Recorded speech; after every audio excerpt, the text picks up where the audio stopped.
alguns versos, desde o verso 1.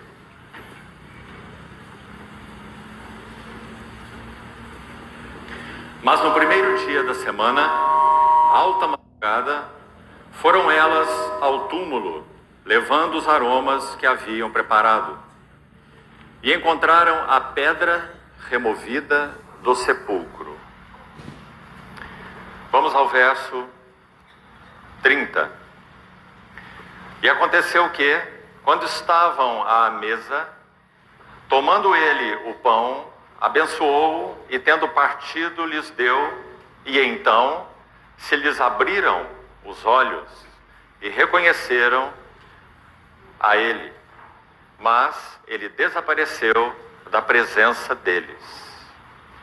Ainda no verso 44, a seguir Jesus lhes disse: são estas as palavras que eu vos falei, estando ainda convosco, que importava se cumprisse tudo o que de mim está escrito na lei de Moisés, nos profetas e nos salmos. Então lhes abriu o entendimento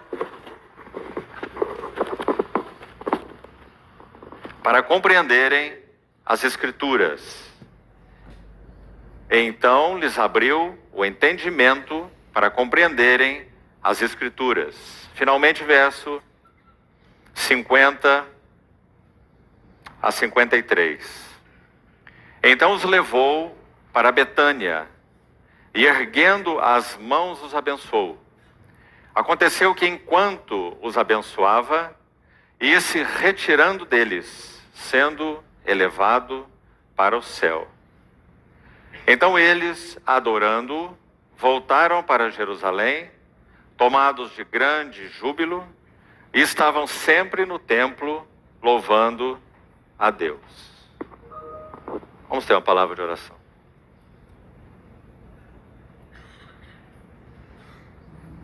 Amado Pai Celestial, com muita gratidão, expectativa, reverência, nos reunimos debaixo do nome do Teu Filho amado, nosso Senhor Jesus. Suplicamos-Te, uma vez mais, a capacitação do Teu Santo Espírito para podermos compreender as Escrituras. Ilumina os olhos do nosso coração. Guarda esse ambiente para que o Senhor tenha caminho em nós e entre nós. Colocamos a Tua palavra lida nas Tuas mãos e esperamos toda a habilitação da Tua parte para que possamos ouvir-Te, ver-Te e tocar-Te. Assim nós oramos.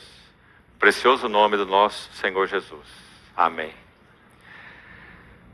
Meus queridos irmãos, esse capítulo 24 de Lucas pode ser chamado de o capítulo das coisas abertas. Os versos que nós lemos deixam claro que vários elementos são abertos nesse capítulo final, último, da narrativa de Lucas. Em primeiro lugar, conforme lemos os versos 1 e 2, um túmulo foi aberto. A primeira coisa aberta nesse capítulo é o túmulo, onde nosso Senhor foi colocado. Em seguida, nós temos o relato da aparição do Senhor àqueles 2 discípulos que estavam a caminho de Emaús, numa jornada de mais ou menos 12 quilômetros entre Jerusalém e Emaús, não tão perto assim. Eles estavam bastante deprimidos, dizendo que aquele em quem eles esperavam a redenção de Jerusalém agora estava morto, e já era esse o 3º dia. Bastante deprimidos naquela jornada, retornando para a sua aldeia de Emaús. Então é dito que o Senhor, sem que eles reconheçam que era o Senhor já ressurreto, se coloca no caminho com eles de uma maneira tão gentil. E nesse relato nós temos uma segunda e uma terceira coisa aberta. O Senhor, resumindo essa história, Ele caminha com eles e faz uma pergunta a eles. Ele diz por que eles estavam assim entristecidos. E eles fazem um relato, de certa forma, bastante grosseiro para com esse homem que estava do lado deles, e eles ainda não haviam reconhecido que era Jesus. Eles dizem assim: será que você é o único que estava em Jerusalém e não sabe dos últimos acontecimentos? E nosso Senhor, em toda a sua gentileza maravilhosa, Ele faz a pergunta: quais? Quais são os eventos? Sendo que Ele é o motivo e a causa de todos esses eventos. Mas Ele quer ouvir deles quais são os eventos que os havia levado a essa depressão. Que coisa mais linda é o caráter daquele que nós adoramos. Então, eles fazem um relato.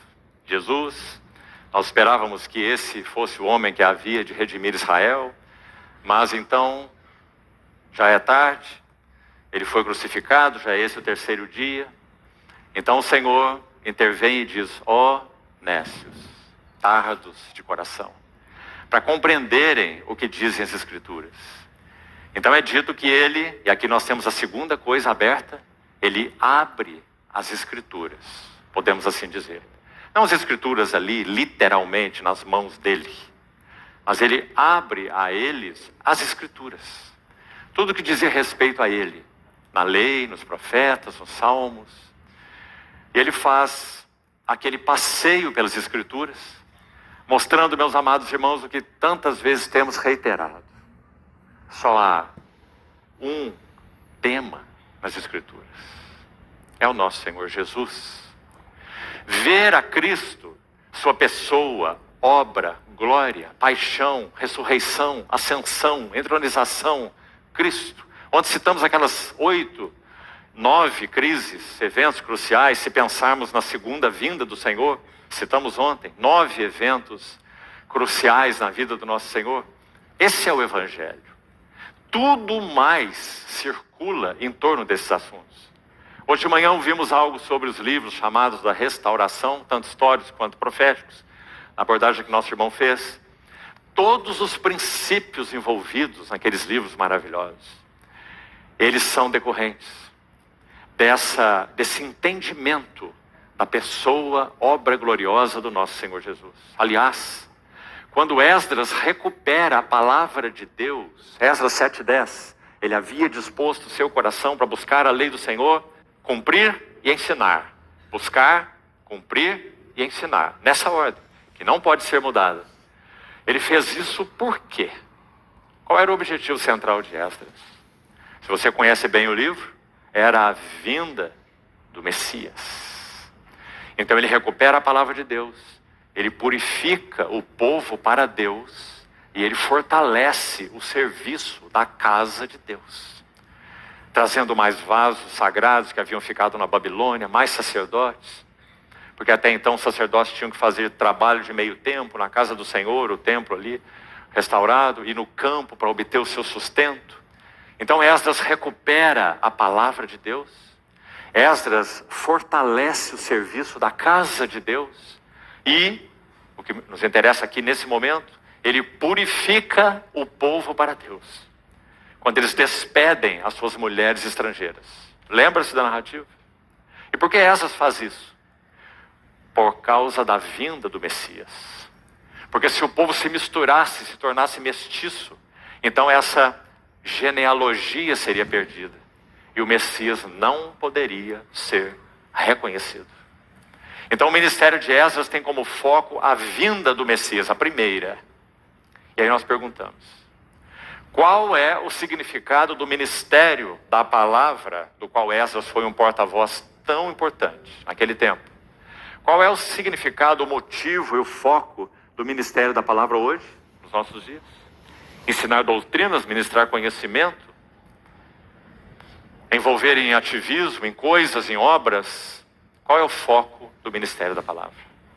Preparar o povo de Deus para Deus. A segunda vinda do nosso Senhor Jesus. Então, o Senhor abre as Escrituras. Com Moisés, nos profetas, estava escrito a respeito dele. Segunda coisa aberta. Então, é dito no relato que o coração deles, mesmo não conhecendo aquele homem ainda, eles têm algo a dizer mais tarde, um pouco mais tarde. E também outra expressão linda. E a expressão é: porventura não nos ardia o coração quando ele nos expunha as Escrituras?